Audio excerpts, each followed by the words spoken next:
So, when I was 23 years old, I was the second in command, the XO of the buoy tender, and I had some direct reports. One of them was this really old dude. He must have been about 40, 41.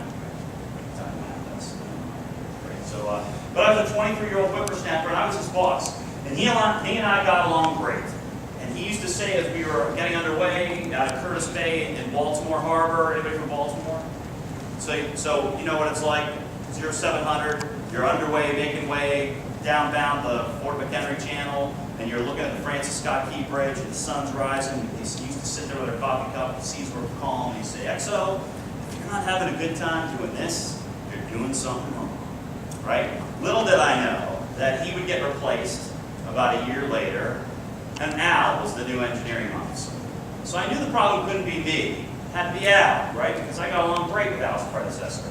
His name was Guy. It's a guy named Guy. So Guy and I got along great, but this guy named Al, we were like oil and water. And the more I tried, the worse it got. And I tried going down to the stateroom, hey Al, how's it going? What are you up to? How's your weekend? And it just got worse and worse and worse. It all came to a head one day when I told the crew, we're going to have to clean up the pier with our buoys, and we're going to have to clean it up by Friday or else we're going to hold up Liberty, right? Well, Wednesday came and went, and I know I told the crew very clearly on Monday we're going to have to do this, but Wednesday came and went, and I forgot to remind them. So you know what? We'll let the duty section, the people that have to stay out board the ship over the weekend, we'll let them worry about it over the weekend, and we'll really hit it on Monday. Al comes up, comes storming up the ladder, stairwell, comes into my stateroom office, whips down his clipboard on my deck floor, and starts giving it to me with both barrels. Right? And I was at wit's end. I just didn't know what had happened. Somehow, I had become Al's personal person of pain. Right? And even though I said this isn't about Al, the insights I'm about to get, it's about John, right? Even though I said it was about Al, the insights I'm going to get is really it's about John, it's about me. And how I have become his personal person of pain. You see, the problem was, oh, I forgot the little graphic there.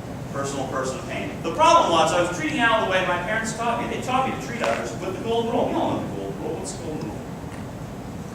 The golden rule. Bam! Right? We all know that. We learned that somewhere along the way, probably in kindergarten. Right? Treat others the way that you would have them do unto you. Problem, I was doing that, and it wasn't working. The problem was Al was cognitively hardwired at birth to look through life through a different set of lenses. Perhaps the John Candy character was treating the Steve Barton character the way he wanted to be treated. Right?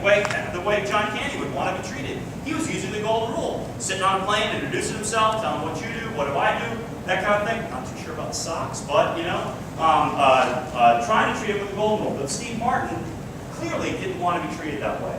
So perhaps there's something better. Perhaps there's a platinum rule, just higher ranking than gold, where you might do unto others the way they would want to do unto them.